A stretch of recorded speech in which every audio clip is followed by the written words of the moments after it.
অসমত কাম নাপায়, কামৰ অভাৱত বহিৰাজ্যলৈ গৈ ছিকিউৰিটি গাৰ্ড কৰা, কোম্পানীত চাকৰি কৰা আমাৰ অসমীয়া যুৱক যুৱতীসকলৰ ২২টা মৃতদেহ যোৱা ডিচেম্বৰ মাহত অসমলৈ অনা হৈছে আৰু ৪১টা মৃতদেহ এই জানুৱাৰী মাহত অসমলৈ অনা হৈছে। এই মৃতদেহৰ সংখ্যাটো স্বয়ং অসমৰ মুখ্যমন্ত্ৰী হিমন্ত বিশ্ব শৰ্মা ডাঙৰীয়াই দিছে। কিন্তু হিমন্ত বিশ্ব শৰ্মা ডাঙৰীয়াই এবাৰো নকলে যে আমাৰ অসমৰ যুৱক যুৱতীসকল ইয়াত কামৰ অভাৱত বহিৰাজ্যলৈ গৈ তাত যাতে কাম কৰিবলগীয়া নহয় সেই ব্যৱস্থাটো কৰিব নে নকৰিব বা সেই দিশত মুখ্যমন্ত্ৰী ডাঙৰীয়াই কি উদ্যোগ হাতত লৈছে, কি ব্যৱস্থা কৰিছে যাতে আমাৰ অসমীয়া নিবনুৱাসকল ইয়াতে কামৰ অভাৱত টকা পইচাৰ অভাৱত বহিৰাজ্যলৈ যাবলগীয়া নহয়, সেই দিশত মুখ্যমন্ত্ৰী ডাঙৰীয়াই কি কৰিছে সেই কথাটো মুখ্যমন্ত্ৰী ডাঙৰীয়াই ক'বলৈ পাহৰিলে বা নকয়। মৃতদেহ, মৃত্যু এই শব্দবোৰ আলোচনা কৰিবলৈ খুবেই সহজ, কিন্তু যিকেইটা পৰিয়ালে তেওঁলোকৰ ল'ৰা ছোৱালী সন্তান হেৰুৱাইছে সেই পৰিয়ালকেইটাইহে জানে যে আত্মীয় স্বজন, নিজৰ পুত্ৰ, নিজৰ জীয়ৰী হেৰুৱাৰ দুখ আৰু বেদনা কেনেধৰণৰ। আমি কেৱল মৃতদেহৰ সংখ্যাৰ ওপৰত আলোচনাহে কৰিব পাৰোঁ, কিন্তু যিসকলে হেৰুৱাইছে তেওঁলোকেহে আচল মৰ্ম বেদনাটো বুজি পায়। মুখ্যমন্ত্ৰী ডাঙৰীয়া যোৱা ২৫টা বছৰে বিভিন্ন মন্ত্ৰিত্বত থাকি এতিয়া বৰ্তমান মুখ্যমন্ত্ৰী হৈ যোৱা ২৫টা বছৰে অসমখনত তেখেতে শাসন চলাইছে, পাৱাৰত আছে।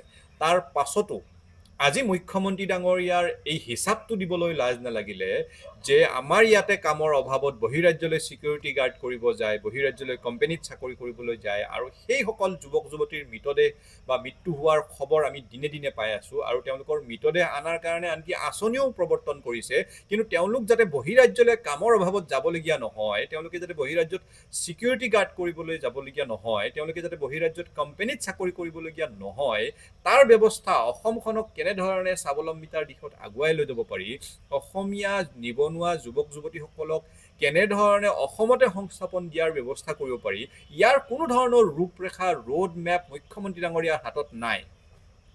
কিন্তু মুখ্যমন্ত্ৰী ডাঙৰীয়াই যোৱা ২৫টা বছৰে সময়ে সময়ে কেনেধৰণে নিউজ চেনেল খুলিব লাগে, প্ৰপাৰ্টি কৰিব লাগে, চাহ বাগিচা কৰিব লাগে, ক'ত কেনেধৰণে মাটি কিনিব লাগে, পৰিয়ালৰ নামত কেনেধৰণে ব্লেক মানি হোৱাইট কৰিব লাগে, এইবোৰ সময়ে সময়ে বছৰি বছৰি মুখ্যমন্ত্ৰী ডাঙৰীয়াই কৰি গৈ থাকিল আৰু এতিয়া তেওঁৰ পৰিয়ালৰ সম্পত্তি ১০০,০০০ কোটিৰ ঘৰত।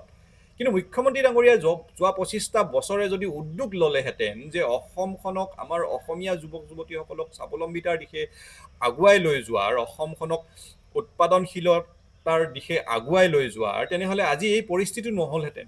হাজাৰ হাজাৰ লাখ লাখ অসমীয়া যুৱক যুৱতী আজি মাত্ৰ ছিকিউৰিটি গাৰ্ডৰ নিচিনা চাকৰি কৰিবলৈ আজি বহিৰাজ্যবোৰত যাবলগীয়া হয় আৰু তেওঁলোকৰ মৃত্যুৰ খবৰ আমি প্ৰতিদিনেই পাওঁ, সেই মৰ্মান্তিক দৃশ্যবোৰ আমি প্ৰতিদিনেই চাবলগীয়া হয়। মুখ্যমন্ত্ৰী ডাঙৰীয়াই বহিৰাজ্যত হোৱা অসমীয়া যুৱক যুৱতীৰ সেই শ্ৰমিকসকলৰ মৃত্যুৰ হিচাপটো দিয়াতকৈ এই কথাটো ক'ব লাগিছিলে যে মুখ্যমন্ত্ৰীৰ আসনখনত বহি থাকি তেওঁ যাতে এই ল'ৰা ছোৱালীবিলাক, এই অসমীয়া যুৱক যুৱতীসকল বহিৰাজ্যলৈ যাবলগীয়া নহয়, তাৰ কাৰণে তেখেতে কি কি কৰিব বা কি ৰোড মেপ তেখেতৰ হাতত আছে, সেই কথা বতৰাবোৰহে আমি মুখ্যমন্ত্ৰী ডাঙৰীয়াৰ পৰা আশা কৰিছিলোঁ। খুব দুৰ্ভাগ্যৰ বিষয়। ধন্যবাদ। জয় আই অসম।